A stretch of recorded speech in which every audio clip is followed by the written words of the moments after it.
la fête d'indépendance. Tu dois anticiper. Tu anticipes pas, moi.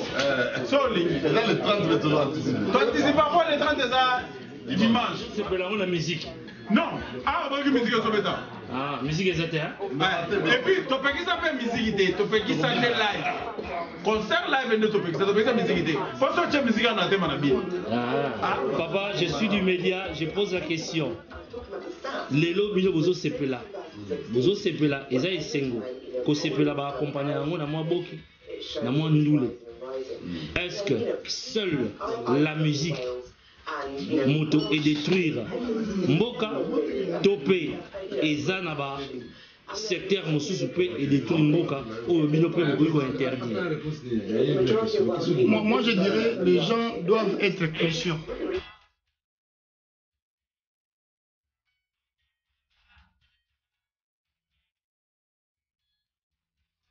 Na droite na ngawa bato bauti Manchester bakonza communauté na kati ya Manchester président Sereli yeyo ozomona ye ozomona bato ya azali wana bauti dire na Manchester mpona likambo ya indépendance na gauche na ngawa bauti ndo bato basimisi ko Nottingham okomwana siko baye yango toyaki lelo tobanda likambo ya indépendance mon indépendance yango ebongola makambo ebele ilobi ebele indépendance keba être indépendant c'est pas facile. Comprendre? Mais l'indépendance, ça fait la joie. Voilà. Tu remets les lames. Si vous se retrouvez à l'occasion. Ah ouais. Mais depuis l'indépendance, ça fait de l'indépendance. Tu dois anticiper. Tu anticipes pas, moi. C'est là le 30, mais tu dois anticiper. Tu anticipes pas, moi, les 30 c'est dimanche. Tu vas dire moi jeudi. Le vendredi, tu vas dans Nottingham. Samedi, tu vas dans Manchester. Dimanche, tu vas dans mais vous savez l'indépendance, c'est un des mots à sa musique, l'indépendance, il faut tout célébrer, ça c'est une obligation, parce que ça n'a pas tout pouvoir, et puis il y a une réalité qui est vraie. Il y a cette liberté qui a été faite. Mais vous savez la musique. Non, ah, on va musique au sommet. Ah, musique exacte, hein? Et puis, tu peux qui s'appelle musique, tu peux qui s'appelle live. Concert live, tu peux qui s'appelle musique. Faut que tu aies musique en athème, ah oui, tu peux qui s'appelle musique. C'est pour vous dire que la musique accompagne toujours la politique dans l'Afrique. Et la bière? La bière, exactement. Ça accompagne aussi. On ne peut pas interdire la bière aussi. La bière, on ne peut pas interdire la bière aussi. La bière, c'est un mois passé. Bien là, ma femme nous papa. Et quoi il s'appelle nous autres? Le sexe n'est pas interdit. Les sexes. Les sexes ne détruisent pas les pays. Et détruisent les pays. Et détruisent les pays. Comment vous avez 7 8 moyens vraiment planifier? Donc, il y a la musique qui est mais vous avez fait c'est pas ça le logo la musique qui ça la bien. Ah, c'est pas la musique na papa. Mais concert de Robengi ça t'est pas au CP là. Oyo vraiment. Oyo qui. Na Manchester Malobino. Manchester tout ça. La firme Bondo garçon. C'est bon, Manchester c'est bon. Là c'est bon. Dans la ville. Ils sont Manchester tout ça. Ça c'est le cas de la communauté avec nous tous en raté. Moi Manchester toyé pour que obligation c'est un biso toyé, c'est après papa ngoma président Joli. Là va de sur la communauté, il y a une dans les lois. On a participé cette il y a indépendance. Là après papier à dire à Manuel Gazali. Donc tous ça vraiment ensemble. C'est la famille. Tout le temps pour la biso. On a besoin de problème en temps pour la biso. C'est que c'est Manchester ça se fait les bébés. On devait les là président Joli. Là président Bango Bayaki. Donc tout tout un mouvement. On va se refaire en bébé là les vacances. Tout le monde continue toujours pour ça les mboka. Na zona ba danseuse. Ya kana ba papa. Président. Papa kuna Milton Kings. Yo wana, on a la tegout. elongi dirait ça le belare lo quoi. Quand ninga le beli wana. Mato le yo. Papa Johnson, c'est yo mon ami dans Même ligne déjà. Même ligne déjà, donc ligne ça. Tu es soirée l'Ipanda. Il y a dimanche le 30 mai, tout ça là on avance. Moi anticipé, pour le dimanche, je vais battre le mais dimanche, je vais ça, il y a tout ça là. Donc merci beaucoup.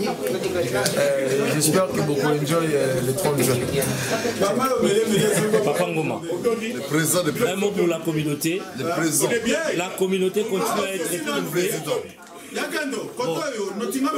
Na ozome la bino kuna na Nottingham. C'est ça, Nottingham. Ça. Ah yo lingo bouclé hein.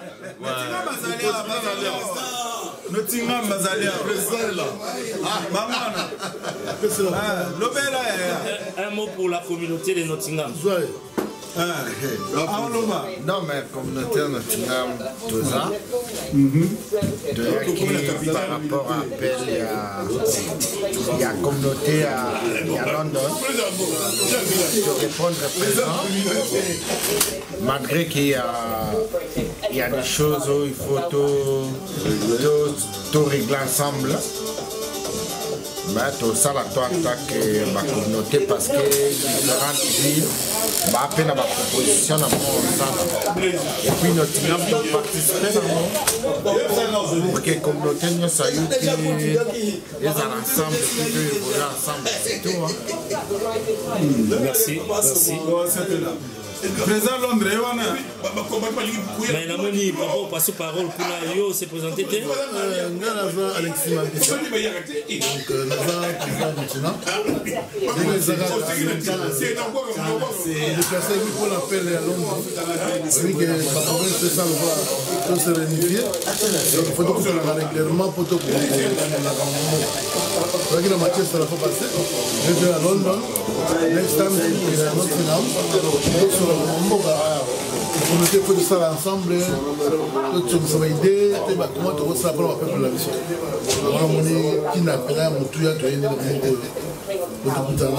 les Congo d'abord. Les Congo d'abord et puis tout à l'heure. Et puis, chaque ville va à la musique, il y a quoi prendre ma décision à Bango aussi. Il ne faut pas que ma ville ne parce que ton pays ma province est un peu libérale. Donc chaque ville, il faut pas moi ma initiative là-bas. D'autres on mettre en una communauté. Ceux qui Londres va une décision. Il faut aller en accord avec décision à ma communauté, à ma province. C'est tout. Merci, merci. Ozali na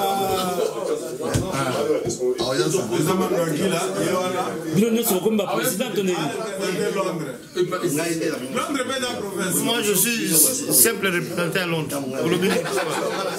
Président à Londres. Oui, au Lobini.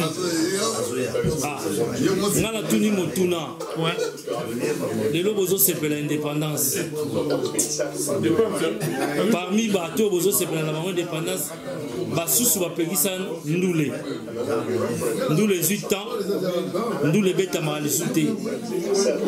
La raison première, je dis bien la raison première évoquée na interdiction de musique ezalaki babetelaki Joseph Kabila bayembelaki eux que Joseph Kabila dégage.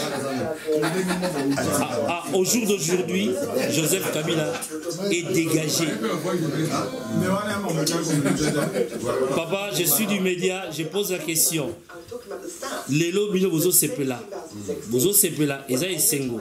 Ko sepela ba accompagner yango na mwa boki na mwa ndule.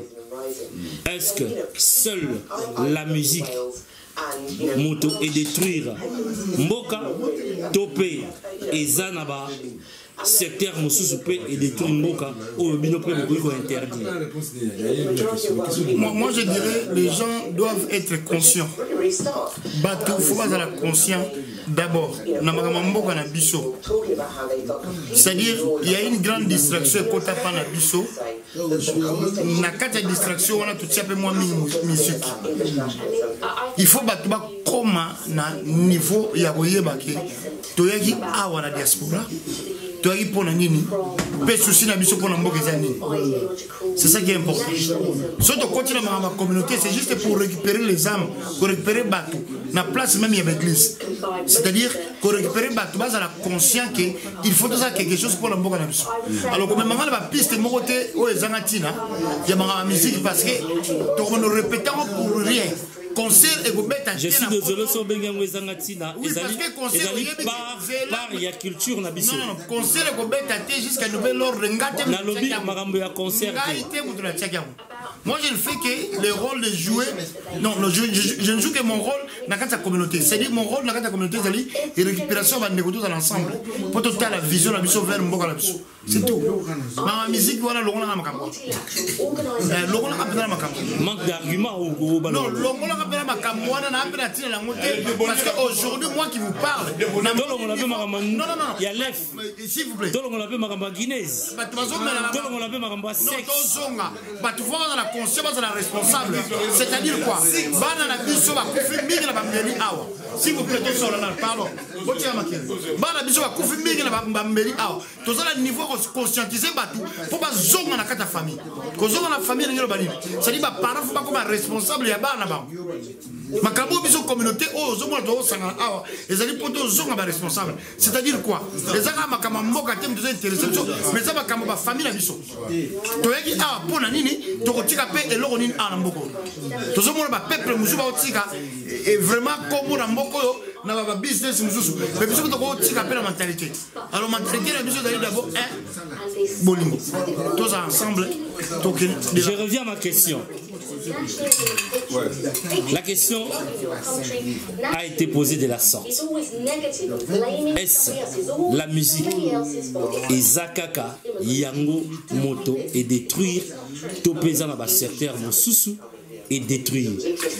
Donc, moi je m'attendais que oui, la musique et détruire tous appena oyo, tous appena oyo. Nous répondre je crois que ça il faut fuir la question là. Ok, merci. Musique est détruite, oui, mais le secteur monsieur peut détruire. C'est-à-dire le secteur est détruit parmi yango dans le but. Pour plus surtout à la force. Mon frère, comment ça n'a été qu'on ne devait jamais riche seul. On devait être riche dans la communauté. Donc c'est-à-dire si on ligne oh évolue bien, il faut dans la communauté. Si on donne exemple, ton temps indien, ton temps pakistanais, ton temps nigérien, si on va communiquer ensemble, même Roumanie va continuer, Belé va Roumanie va continuer. Makamba sera quand on va travailler dans la communauté. Bisous qu'on doit qu'on a hors de disperser. C'est ça qui fait qu'il est faible. La première année, tu auras l'exemple, mon opération est choqué. Tu vas bien dans moi. Mais ceux qui sont ensemble, moi ça va bien dans la mort. Ba ko bien dans balle. Ceux qui sont ensemble, bâti la biso ba no banga biso. Pour tous en force. Mais ceux qui sont à yo moko, a bien na yo. Alors, il y a une mentalité, il n'y a pas de biso, maman la biso va l'accepter biso bonté. Alors, biso tous sont dans la communauté en disant que Makambo est distrait biso. Musique est parmi. Alors, la musique est parmi. Tu lis aussi musique est parmi. Voilà.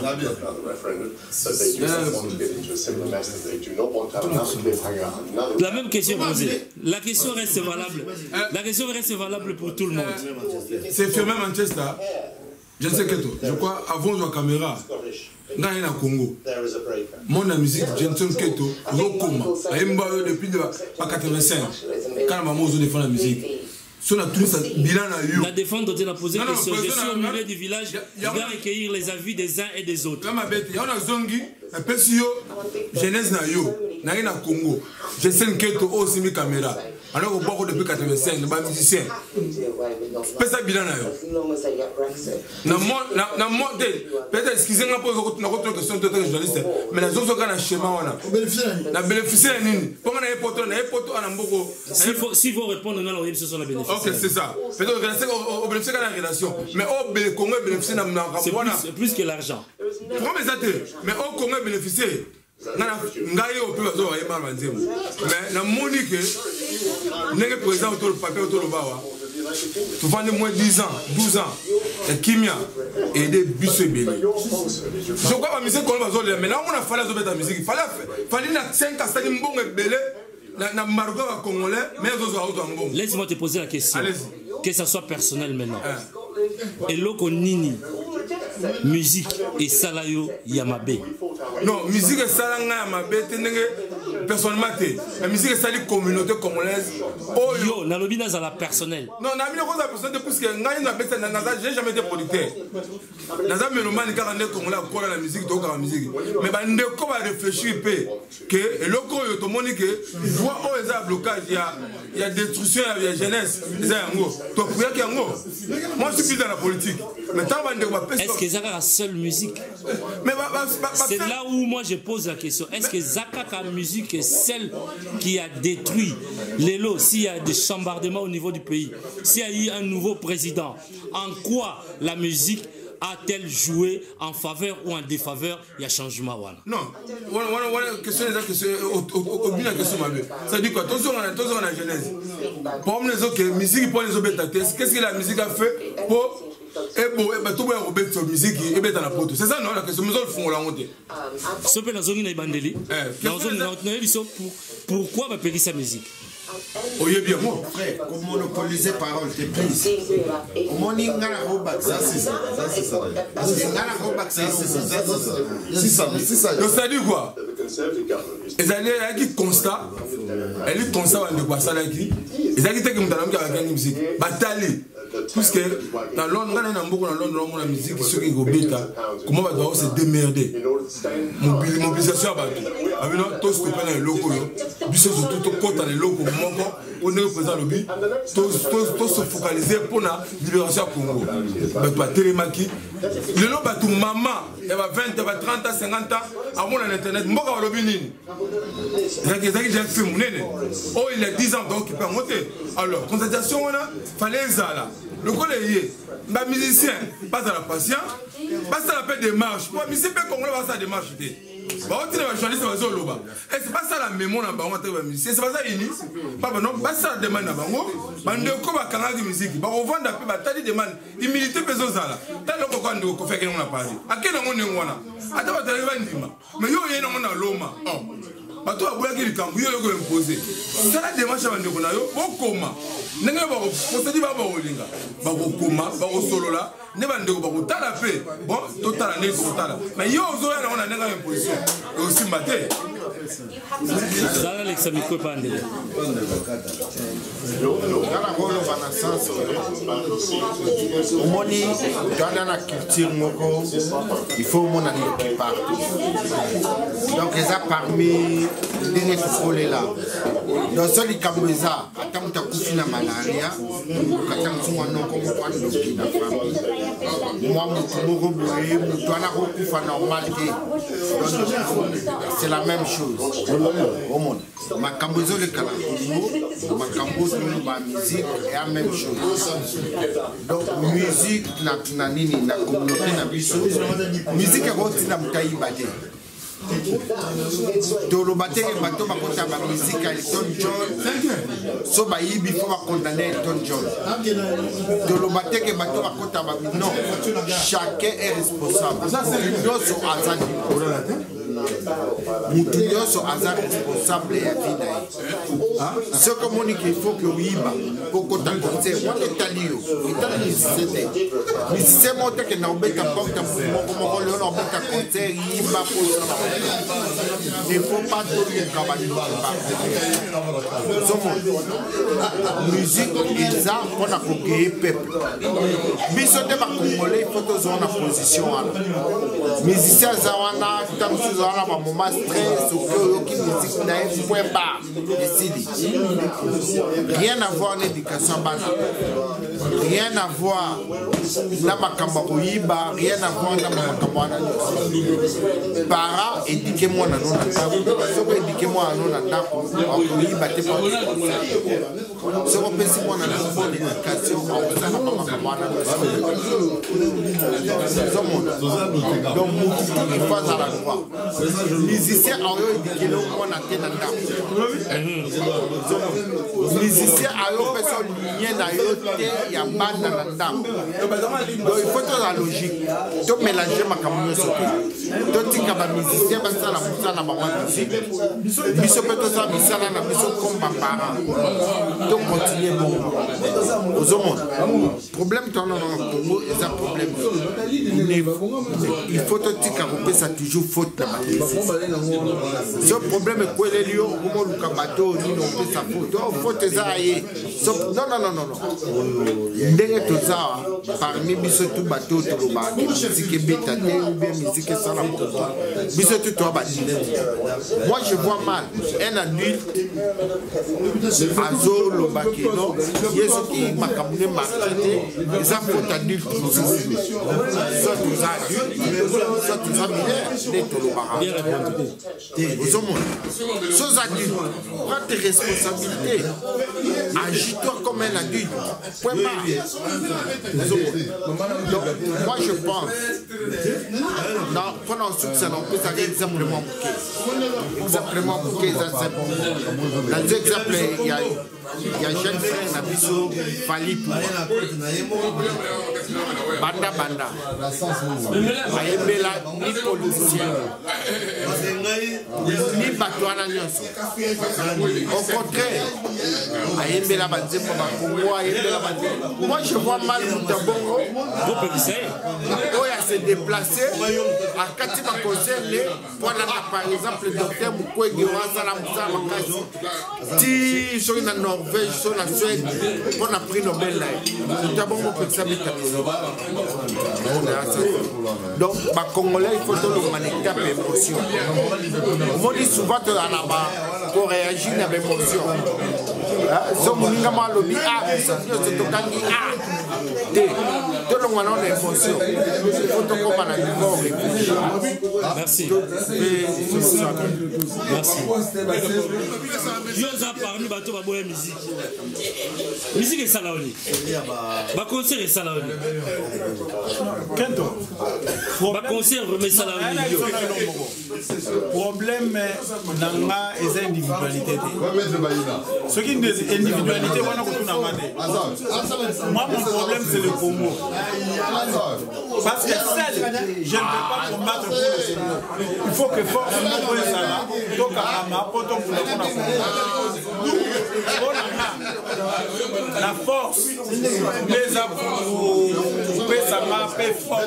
pour que la commandant yonanga tozali awa totanga komba mutute totanga komba artiste te raison oyo ya liboso bapekisa ba concert ezani il y a autant de raisons pour la musique ya liboso non et comme liboso ezate le problème il y a autant de raisons non misusu elandaki sima ya mona zoya na yo soki yo yebi loba babetela Kabila et que Kabila dégage. Non, ce n'est pas ça la raison. Papa,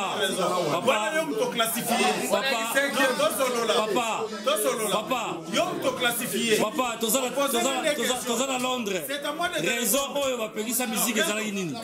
Ba yembela Kabila. Vous posez la question. Là on pose la question mais il faut l'accompagner. Ou c'est toi qui réponds. Yom doit répondre. C'est toi qui réponds, on arrête. Non, yo répond. Yo répond parce que j'étais présent. Oui, OK. Non, laisse-moi répondre. J'étais présent. Opposez la question, laisse-moi répondre. OK. Non, pas ça ma réponse.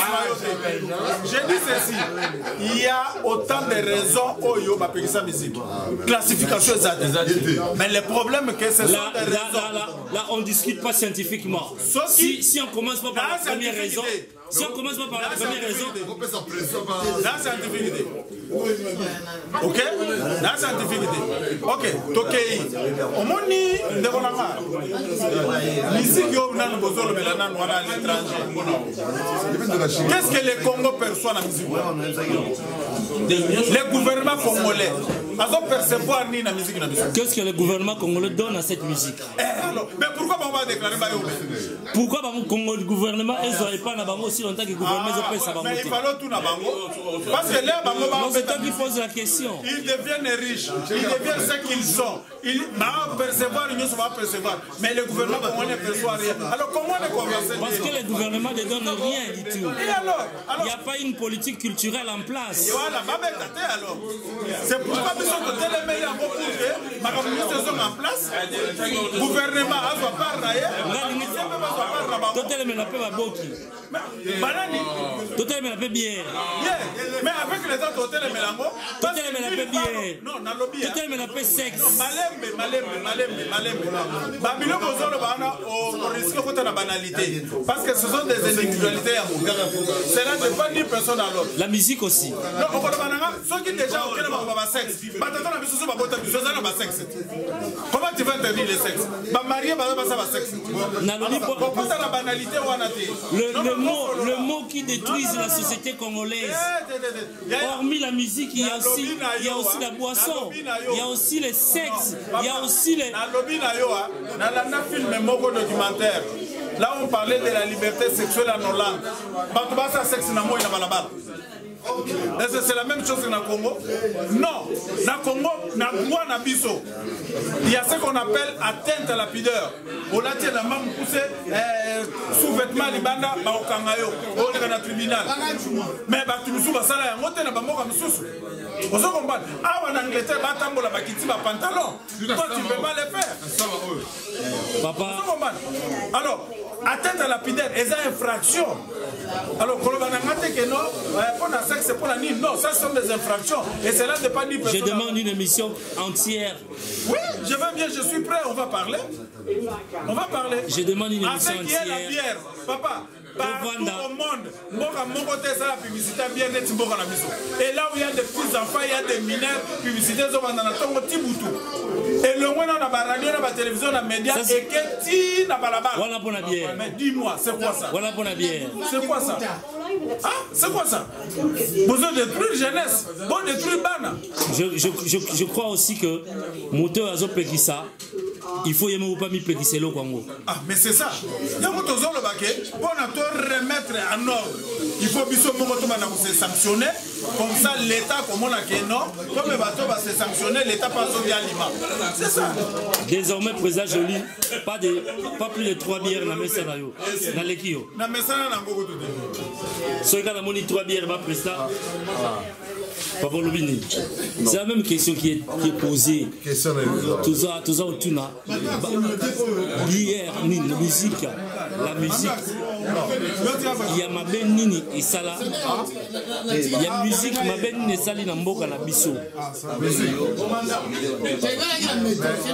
D'autres la question. La autre question. Dans la tribune, la journaliste est engagée. Non. Nandé na simi micro boy naza au milieu du village.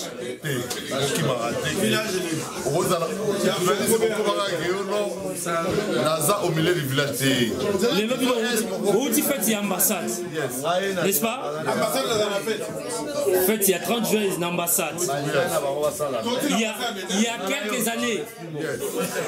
a quelques années ici en Angleterre, moi j'ai été traité de collabo parce que j'ai participé à Bissika News et Information Zali. Mais Lélo, j'ai posé la question à Mandouaki là, je suis surpris que vous êtes ambassade. Vous êtes à l'aise ici? Non. On vous menace pas? Non. Mais est-ce que le gouvernement change ou change? Ah donc oui que ba menace wana o ezaki ya liboso ezaki pona ezaki na mopaya na kata non. Menace wana les gens ont mal compris rôle ya moko na moko parce que la kata communauté, la kata société, il y a des rôles que nous jouons. Makamususu nga la mona en tant qu'homme de médias mutu so mona ngote sokaza combattant to sokaza opposition. Elingo lobake oyo zo lobana que en tant que journaliste engagé oui Mais je suis d'abord un homme des médias qui doit côtoyer tout le monde. Pekotia Marambo, vérité au Yomoni. Contradiction. On a dit qu'on va m'inquiéter. Non, parce que pour le président général. Papa, il y a une contradiction quoi? Ça dit quoi? Quand on s'en je vais s'engager.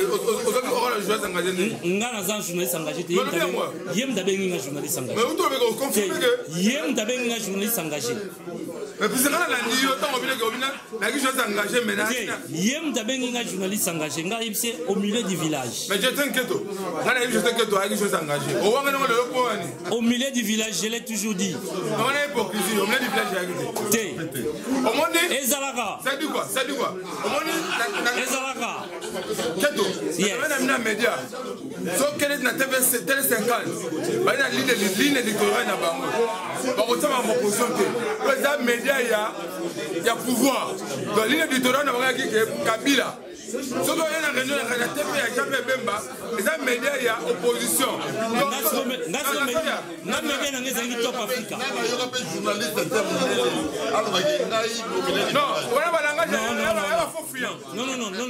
c'est que matière à médias, vous maîtrisez en côté. Vous maîtrisez en côté. Tant que ça les médias, aux la neutralité, na traitement et information. Non, na traitement et information. Tout dépend maintenant de toi. Ce qui, au lobby, au côté n'a penchant, au côté n'a penchant. On va dépendre de la yo. Mais la musique. Et là, qui voit la communauté congolaise dans l'Occident. Na contredire en côté. Alors, ça dit quoi? Pour qu'il y ait une ambassade pour la fête d'indépendance, à l'époque, il y a eu traité de Kourabo, le traité de normal. Oui, le régime est changé. Divergence de cause entre les Congolais, c'est comme entre les Congolais et la divergence. Mais après, il y a qui contre occupation. Régime est changé, musique, il peut y avoir un pour régime. Non, musique, il pour la musique. Il y a contre musique, mais voilà, Bango, c'est pas ça la démarche. Il y avait un problème, il y a blocage. Tu vois qu'il y a une démarche, il n'y a pas de blocage. Attention, il y a papa, attends, il y a une voiture. On va voir démarche vers on démarche. Vers qui? Vers qui? Bayebi. Non. Attention. Non. Il n'y a pas une autorité. Il n'y a pas une autorité. On va aussi la démarche. Aux médias plus, médias non plus c'est politique, là culturel. Aux bien placés. Il y a orienté même ceux qui voyaient quoi. Donc confus. Donc Jibé blanc. Jibé. Au moins vous avez. On s'est la blanc. Quand il y a une place comme Mabino, beaucoup de gens viennent comme. Attends on voit mais vous ça démarche. Bassa en démarche. Bazoyo kayo. Bassa en démarche. Bazoyo kayo. Oui. Bassa en démarche na bango. Yebisa bango. Jibé, Wera, Kofi. Oisé quoi? Bateau Bafali. Vous ça démarche moko collégiale. Bon que dans notre disposition ça démarche collégiale. Bon on a mboka, vous ça démarche. Vous avez place signé au Kenya, na Paris, na Londres, na Bruxelles, les États-Unis pour mettre déjà. Pour les États-Unis pour mettre. Les États-Unis pour mettre. Pour ça démarche en Occident, en Belgique, Paris, France. Pour ça démarche à Bino, au coma, beaucoup dans la Bino, au solo là. Papa Congolais, au Cabino. C'est bien au bois, mais on s'en a démarche. On va imposer, on va remettre la musique. Tala, on a un blocage à Paris. Il y a un blocage à Mona. Il y a un blocage à héritier à Mona. Pour que ce soit une concurrence, on fait la musique. Attends, parce que on a Yankee, on remet à rater. C'est bon. Merci. Bangouma, je dois chuter.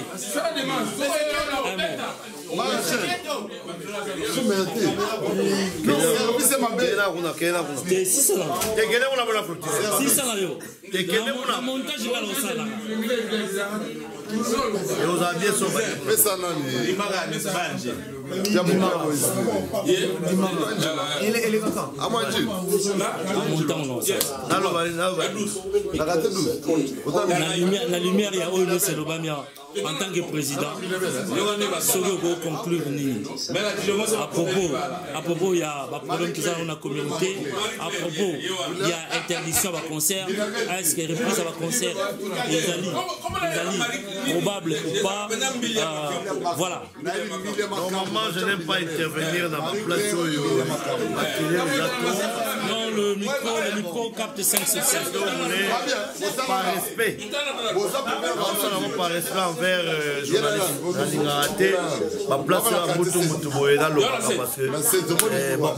il faut ça l'émission. C'est compliqué, mais je peux te dire à chaud. Par rapport à la communauté, toujours beaucoup ça. Si tu vas déjà installer Babo, Boro est un film de Sévani. Et tu as la communauté, tu as un comité dans la Boro, prochainement, New Am, et ainsi de suite, pour que la communauté évade la Kitoko. Et là, c'est un plaisir que nous allons dans la délégation partout. Dans une émission, toujours dans le cadre de la cohésion. Alors, voilà, premier point. Le deuxième point, il y a musique. Mon frère Johnson Keto, la Bégaro, il passe parce que, dans 1979, dans le cadre de la musique, il a mal placé. Il a mal placé parce que je suis là au milieu du village. Pour Nangaï, il n'a compris jamais. Jamais, voir que ça va que va la force de musique. La répété, aussi qu'un bateau va boire. Donc, moi, je suis au milieu du village. Pour moi, aujourd'hui, en tout cas, si on a vu que la bonne musique, c'est comme si on a kaboli communauté en deux. Je l'ai dit, Nazo répété en haut, et puis Nazo répété en haut. Je suis au milieu du village. Ce que ça les mecs, la musique est bêtise, il n'y a pas de casse, ça ne va pas me faire du mal. Si la musique est bêtité, ça ne va pas me faire du mal. Mais souci dans la communauté, elle a divisé à cause de la musique. La preuve, c'est que il est arrivé que Ngaï Moko en personne. La télémara n'a pas ça que c'est le Wabeta. La fête, il y a des Gonaïng. Pour votre information, on a évité. Tant que c'est le Wabeta. Papa, mon président Zalia, on a télémaki. J'étais là. Micro, tu étais là. Nabissé les hauts parce que la bonne communauté n'a pas bitombé. Mais cela ne veut pas dire que Ngaï n'a pas contre la musique. En tout cas, le régime a changé. Jour baroyokana les deux camps. Bayokana o balingi musique te, na o balingi musique. Bayokana ba vanda ba solula, ba zo compromis. Moi je suis l'arbre. Bien répondu sagement. Merci.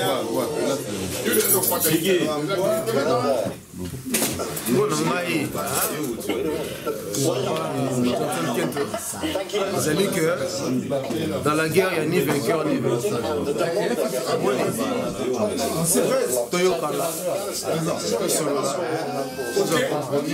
Il faut musique et tout si vous en maté, tout cela et le retour dans la guerre, il y a ni vainqueur ni vaincu. Avec la politique congolaise, tu vas Congolais, tu vas regarder pour ça. Merci. Merci.